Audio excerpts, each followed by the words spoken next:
Okay, so we're on a roll here. This is very exciting. I get a lot of questions about raising boys. I am no raising boy expert. I am only 6 years in and I am learning every single day. And yes, moms with more sons than I, with 17-year-old sons, could probably answer this better than I could, but 6 years of experience is enough to say one or two things, right? Isn't it? So here's the thing. I have a lot of fears as a mother about doing things wrong. If you can identify with that, just say, preach.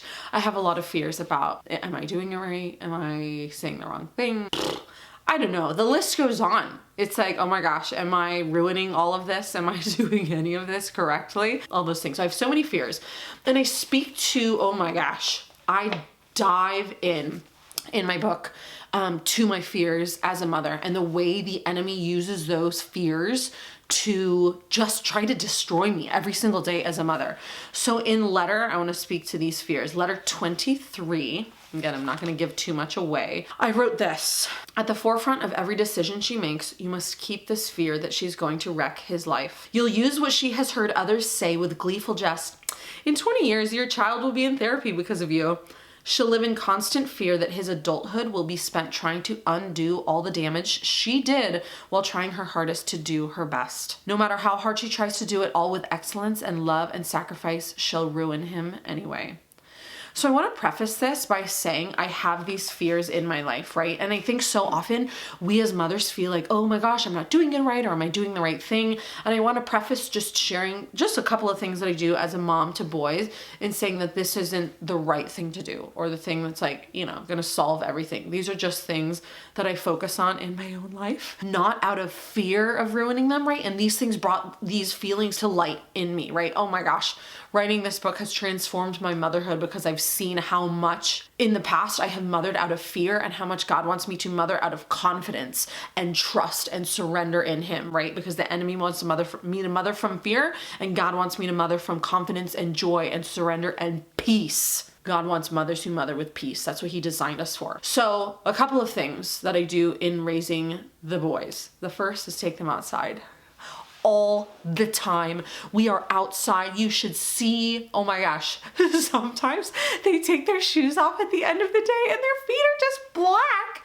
And I'm like, oh my gosh, your feet, right? Like they are just outside doing everything. Someone said, you should try 1,000 hours outside for the year. And I said, I think we would probably get to 4,000 because we're just outside all the time. They just want to be out on their bikes. So that's what I've done with them since the beginning, is just take them out and run them and run them and run them and run them because they love it. When we would go to a park, right, there's a big lawn and there's all these trees. They love being timed. Boys love a competition. They love a contest, not with each other. I have them compete against themselves, against their best time.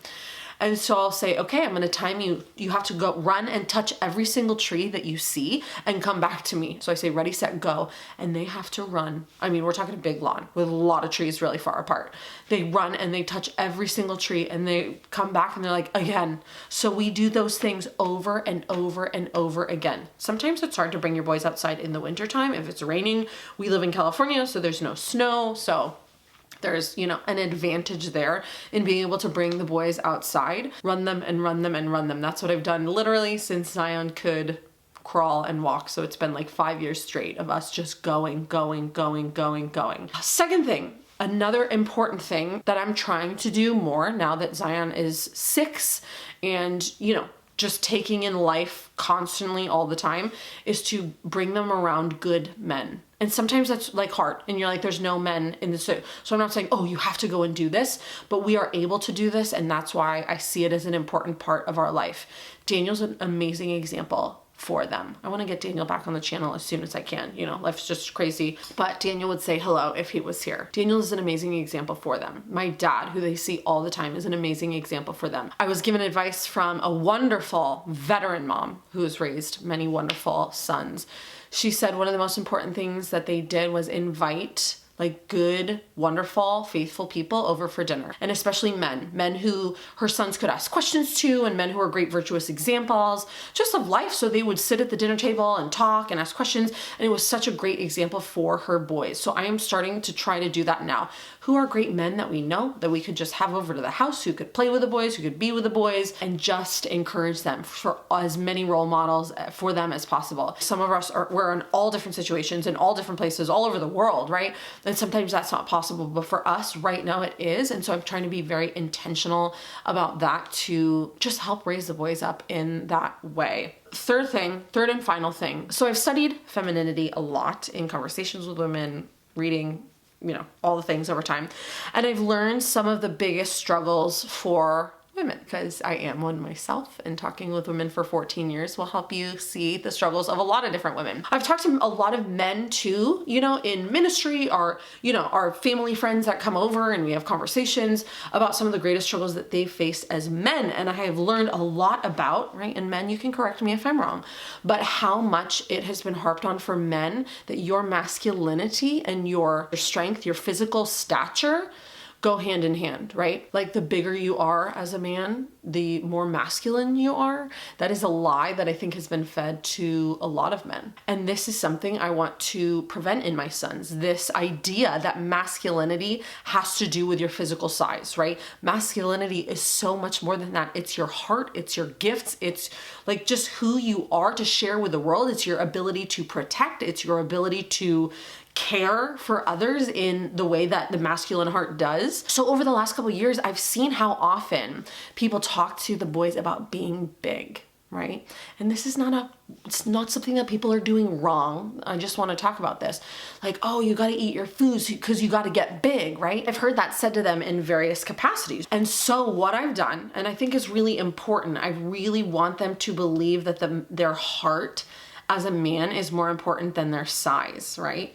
And so what I've done is, instead of using the language, oh, you got to get big, I have moved toward the language of our focus is on being healthy and strong as men, as women, but as little boys, you will become men. And the most important thing is that you are healthy and strong. Strong, not just in your body, strong in your heart, strong in your mind, strong in your soul, strong in your spirit. I tell the boys a lot, you have a beautiful heart. You have a strong heart, right? Because I want them to believe that what they have to offer the world is in here, not in here. Is it important to be healthy? Yeah, so that's why I focus on that. Is it important to be strong in all those things? So yeah, that's why I focus on that. And some people might see that as nitpicking, and I'm totally fine with that. I am totally fine with however anybody feels about the way that I do things, feeling that way, because we all get to decide how we're gonna do things. And I'm hopeful, not out of fear, out of confidence, that will help shape them no matter how physically their stature turns out to be based on their genetics, because you cannot control